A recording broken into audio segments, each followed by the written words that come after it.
Bob Harvey mempunyai hobi sepak bola. Ia adalah seorang remaja tampan berpostur tinggi, layaknya seorang olahragawan ketika ia bertemu dengan Annette Atkins, seorang remaja cantik teman sekolahnya di Garfield High School yang terletak di kota Woodridge, Virginia, Amerika. Bob langsung terpikat pada kecantikan Annette. Saat pertama kali melihatnya, ia langsung jatuh cinta. Ya, jatuh cinta pada pandangan pertama. Yang ada di pikirannya adalah, dialah wanita tercantik yang pernah kulihat. Meskipun belum pernah berduaan, Annette tahu bahwa Bob menaruh hati padanya. Tapi ada hal yang aneh. Kalau memang Bob naksir padanya, mengapa Annette pernah melihat Bob memberikan secari kertas kepada Shirley, teman Annette naik bis sekolah? Apakah Bob menyukai Shirley? Apakah Bob sejenis playboy yang memang naksir dan suka banyak wanita? Ketika hal itu ditanyakan pada Shirley, dia hanya mesem-mesem. Shirley lalu bilang, dalam kertas itu justru Bob minta tolong Shirley untuk menceritakan hal-hal tentang Annette, karena ia ingin tahu lebih banyak cerita tentang Annette. Sebagai bagian dari PDKT-nya, Bob meminta Annette menjadi partner dansanya pada malam perpisahan prom night di sekolah mereka, Garfield Junior High School. Annette yang cantik namun pemalu ingin menerima tawaran untuk berdansa, tapi dia sendiri ragu karena dia tidak bisa berdansa. Annette sebenarnya adalah seorang gadis dari sebuah kota kecil di negara bagian Kentucky yang pindah ke Woodward dan tinggal bersama paman dan bibinya demi mengenyam pendidikan dan menyongsong masa depan yang lebih baik. Banyak pria mengagumi kecantikan si anak baru pindahan ini, termasuk Bob. Rencananya, diam-diam Annette ingin berlatih dansa dengan seorang teman yang juga naksir padanya, tetapi tentu saja kalah ganteng dari Bob. Lalu setelah itu ia akan menerima tawaran Bob untuk berdansa dengannya. Tapi apa daya, penjaga pintu yang menerima tiket masuk pada malam perpisahan itu tidak lain dan tidak bukan adalah siapa lagi kalau bukan Bob. Ia batal berlatih dansa dan dengan agak nervous langsung menerima permintaan Bob untuk berdansa dengannya. Karena saat itu, meskipun malu-malu, ia juga sebenarnya menaruh hati pada Bob. Karena itu, Annette sungguh ingin terlihat bagus di matanya. Diiringi alunan manis John Mathis dalam lagu Chances Are dan The 12 of Never, lagu-lagu yang hits di kalangan anak muda pada zaman itu, dengan Bob melingkar di pinggang Annette dengan sangat mesra. Tidak hanya berdansa, tetapi mereka pun melewati malam dengan bercanda dan bercengkerama berdua, bahkan tidak lupa pula mengukirkan nama mereka berdua pada sebuah kursi di hall sekolah. Betapa sebuah kenangan manis yang tidak terlupakan di benak Bob terutama. Lalu, tibalah musim liburan musim panas Juni 1956. Setelah menghabiskan beberapa waktu dengan keluarganya di Kentucky, Annette kemudian diajak paman dan bibinya berlibur ke Miami, Florida. Masa-masa liburan begitu menyiksa Bob karena ia harus berpisah dengan pujaan hatinya. Sebulan rasanya sewindu, begitu panjang dan begitu lama rasanya. Karena itu, ia berusaha terus menelpon Annette dengan berbagai cara, bahkan sampai harus menjual senapan berburu miliknya. Hal itu dilakukan untuk membiayai telepon jarak jauhnya dengan gadis cantik pujaannya. Tapi sekali lagi ia harus kecewa, karena belum lagi sebulan ia sudah kehabisan uang untuk biaya menelpon. Itulah sebabnya hati Bob bergirang ketika saat permulaan masuk sekolah tiba. Dia akan menemui Annette lagi. Kali ini mereka akan bersama memasuki masa SMA, Senior High School. Saat melihat Annette sedang berada di lokernya, segera saja ia mendekati Annette dengan kerinduan mendalam sambil merentangkan kedua tangannya ingin memeluknya. Tapi kata-kata yang didengarnya kemudian sungguh membuatnya patah hati. Annette memintanya untuk tidak memeluknya, karena ia telah menemukan seseorang yang lain yang saat ini sangat dekat di hatinya. Keterus-terangan Annette kali ini telah membuat Bob sungguh terpukul. Ia begitu merindu saat berpisah dengan Annette, dan saat bertemu dia berharap bisa melampiaskan kerinduannya. Namun yang ditemuinya adalah kekecewaan semata. Tapi Bob adalah seorang lelaki yang benar-benar gentleman. Meskipun berat dan sangat terpuruk, dia menerima dan menghargai keputusan serta pilihan Annette. Selama masa SMA, senior high school, dia terus berusaha menata hatinya sambil menahan diri untuk menjaga jarak dengan Annette sebagai bagian dari sikapnya menghormati keputusan Annette memilih pria lain dan bukan dirinya. Rupanya, saat berlibur di pantai Miami, Annette bertemu dengan John Callahan, lelaki yang 5 tahun kemudian menjadi suaminya.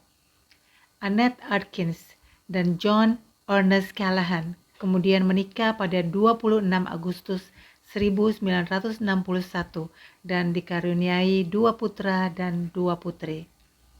Sementara itu, ada seorang murid baru yang lain yang masuk ke Garfield High School. Dia adalah Diana Swift, wanita berambut panjang yang seluruh wajahnya berbintik-bintik hitam kecil. Bob kemudian mendekatinya dan mengajaknya menjadi partnernya di prom night senior high school. Wanita inilah yang kemudian dinikahinya beberapa tahun kemudian. Pernikahan mereka membuahkan seorang putri dan seorang putra. Demikianlah, sesudah masa SMA berakhir, mereka kemudian berpisah dan tidak pernah bertemu lagi. Masing-masing hidup berbahagia dengan keluarga mereka. Annette harus berpindah-pindah mengikuti suaminya yang berkarir di bidang komputer, mulai dari negara bagian Tennessee, Oregon, dan pada akhirnya mereka menetap di Ohio. Annette sendiri menjadi seorang perawat di beberapa rumah sakit, karena ia harus berpindah-pindah pula mengikuti tugas sang suami. Sementara itu, Bob yang menikahi Diane 2 tahun setelah kencan mereka di prom night senior high school berkarir sebagai polisi yang mengatur parkir, lalu kemudian menjadi guru sekolah menengah setelah pensiun. Selama kurang lebih 60 tahun, 6 dekade, mereka hidup tenang dan bahagia dengan perkawinan masing-masing, sampai kemudian pada tahun 2015, John, suami Annette, berpulang pada usia 74 tahun setelah sebelumnya terdeteksi penyakit demensia vaskuler, yaitu kerusakan otak yang disebabkan oleh beberapa stroke, diikuti kemudian dengan meninggalnya Diane, istri Bob, 2 tahun kemudian karena mengidap kanker. Annette mendampingi suaminya sampai saat-saat terakhir. Sementara itu, Boblah yang terus merawat istrinya sampai ajal menjemputnya. Beberapa tahun setelah kematian suaminya, Annette merasa kesepian dan sangat berduka atas kehilangan suaminya. Anak-anak dan beberapa anggota keluarganya sering datang menjenguk dan menghiburnya. Michael Chandler, salah seorang keponakannya, menemukan satu roll film yang belum dicetak di antara barang-barang milik keluarga, dan ia kemudian mencetaknya. Setelah melihat senyum bahagia sang bibi di foto-foto tersebut, terbanglah ia ke Ohio sambil berpikir, tentulah bibinya akan senang melihat foto-foto lawas tersebut. Saat Michael tiba di Ohio dan memperlihatkan foto-foto yang belum pernah dilihatnya tersebut, Annette sampai tidak bisa berkata apa-apa. Setelah melihat foto-foto tersebut, ia melayangkan ingatannya pada kurang lebih 60 tahun yang lalu saat masa SMP, di mana ia begitu dekat dengan seseorang. Foto-foto tersebut membangkitkan kenangannya kepada Bob. Bagaimana kabarnya sekarang? Apakah dia menikah? Apakah dia punya anak? Dan yang terpenting, apakah dia masih hidup? Pertanyaan-pertanyaan itu memenuhi kepalanya. Dia kemudian berusaha mencari informasi tentang keberadaan Bob. Dia mencoba mencari lewat Facebook, tetapi tidak menemukan yang dicarinya. Dia lalu kehilangan harapan dan berhenti mencari keberadaan Bob karena tidak tahu harus mencari informasi di mana lagi atau bertanya kepada siapa. Tidak dapat dipungkiri, Bob adalah tipe suami yang setia. Ia mendampingi istrinya sampai saat-saat terakhir hidupnya. Ia pula lah yang merawat dan dengan telaten menjadi caretaker istrinya di saat-saat sakit sampai menghembuskan nafas terakhirnya. Tapi, meskipun dia hidup dengan tenang dan bahagia bersama istri dan kedua anaknya, Annette selalu mempunyai tempat kecil yang khusus di hatinya. Ada sebuah foto Annette yang disimpannya di dompetnya selama 60 tahun ini. Kenangan bersama Annette sebagai cinta pertamanya tetap menempati ruang khusus di hatinya.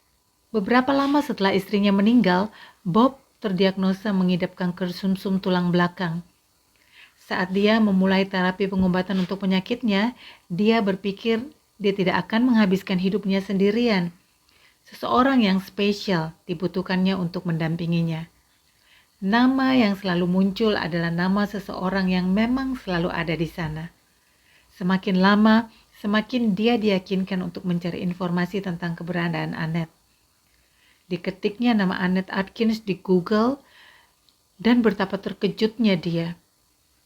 Dia menemukan sebuah obituari, pengumuman tentang kematian John Callahan yang mencantumkan nama Annette Atkins sebagai istrinya. Betapa gembira hatinya, tapi dia sekaligus juga merasa turut berduka untuk Annette. Karena ia ternyata sudah ditinggalkan suaminya yang meninggal kurang lebih 4,5 tahun yang lalu. Sementara itu, di sisi lain, ada sedikit keraguan. Terlintas dalam pikirannya, jangan-jangan Annette sudah menemukan seseorang lain yang sudah mengisi hatinya setelah kematian suaminya.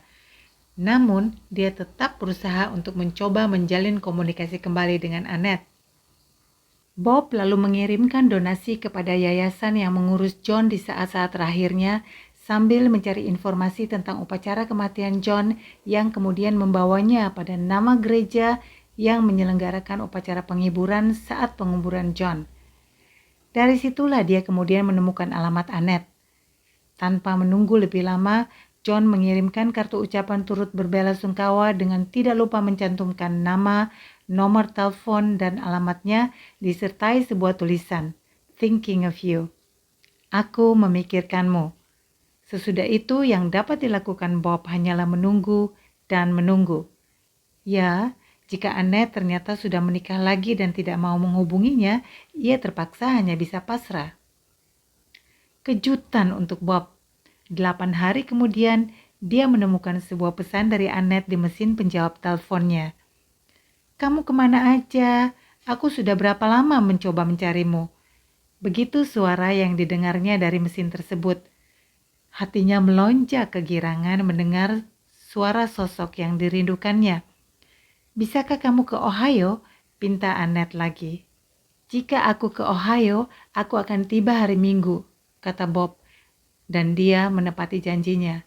Pada hari yang dijanjikannya, ia bangun pagi-pagi sekali dan bersiap untuk berkendara sejauh 500 mil, kurang lebih 800 km selama 12 jam non-stop, kecuali untuk mengisi bensin.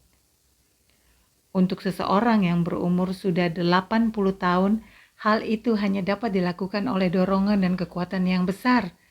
Ya, kekuatan cinta semata. Dan di sanalah dia. Setengah tidak percaya, dia kini berada di depan rumah Annette di Ohio. Kelelahan karena perjalanan 12 jam yang ditempuhnya tidak dirasakannya lagi. Dengan buket bunga anyelir putih dan pink di tangannya, ia lalu mengetok pintu rumah Annette sambil berdebar. Dan ketika pintu dibuka, dia masih secantik dulu 63 tahun yang lalu. Bob meraihnya, memegang kepalanya dengan kedua tangannya sambil berkata, "Entah kamu mau atau tidak, aku akan menciummu." Dan itulah yang dilakukannya, ciuman pertama setelah 63 tahun berlalu. Annette dan Bob menghabiskan waktu selama seminggu di Ohio. Pada hari terakhir Bob di Ohio, dia meminta Annette untuk berdansa dengannya di dapurnya, yang kemudian ditolak Annette secara halus dengan mengatakan, John, suaminya, tidak bisa berdansa, karena itu mereka pun tidak pernah berdansa berdua. Dansa terakhir yang dilakukannya adalah dengan Bob pada prom night di junior high school dulu. Begitu pengakuan Annette. Tapi mereka tetap berdansa dengan perlahan di dapur rumah Annette. Dengan keadaan kansernya yang makin memburuk, Bob sadar dia harus segera mengambil keputusan. Tetapi pertama-tama dia memerlukan persetujuan anak-anak Annette. Mula-mula mereka kurang setuju karena mereka belum terlalu mengenal Bob. Sementara di sisi lain, ayah mereka belum terlalu lama meninggal dunia. Tetapi melihat kebahagiaan besar yang dibawa Bob terhadap sang bunda, mereka pun akhirnya tidak mau menghalangi kebahagiaan Annette. Dengan senang hati mereka pun memberikan restu mereka dan menyambut Bob untuk masuk menjadi bagian dari keluarga mereka. Setelah menerima restu dari anak-anak Annette, Bob kemudian tidak ingin menunggu lebih lama. Tanpa membuang waktu lagi, ia segera memesan cincin pertunangan. Sebuah cincin vintage bermata berlian dipesannya di toko berlian langganan mantan istrinya. Dia kemudian kembali ke Ohio dan segera melamar Annette.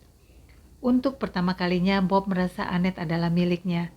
Tapi nanti dulu, mereka kan belum menikah secara sah. Perjuangan memiliki Annette sepenuhnya berlangsung kurang lebih 6 bulan setelah pertemuan mereka yang pertama di Ohio. Itulah masa-masa persiapan pernikahan mereka. Dan waktu yang ditunggu-tunggu pun tiba. 19 Oktober 2019, pesta perkawinan sederhana pun digelar. Meskipun tidak memakai baju seperti pengantin pada umumnya, kedua mempelai terlihat sangat berbahagia. Dari balik kardigan ungunya, Annette terlihat sumringah. Kebahagiaan pun terpancar dari wajah Bob yang mengenakan kemeja ungu, warna senada dengan kardigan Annette yang dilapisi sport coat berwarna krem lengkap dengan sepatu pantofel. Bob membuatku merasa utuh kembali. Begitu pengakuan Annette yang merasa sangat kesepian dan kehilangan arah setelah kematian John. Aku kini menemukan kembali tujuan hidupku, lanjutnya. Dan menurut pengakuan Bob, setelah pertemuan kembalinya dengan Annette, Bob merasa dirinya seakan muda kembali. Itulah kekuatan cinta. Semoga Bob dan Annette berbahagia sampai maut memisahkan. Apakah Anda juga mempunyai cerita tentang cinta abadi dua sejoli seperti ini? Anda bisa menuliskannya pada kolom komentar di bawah ini. Sampai ketemu pada cerita berikutnya.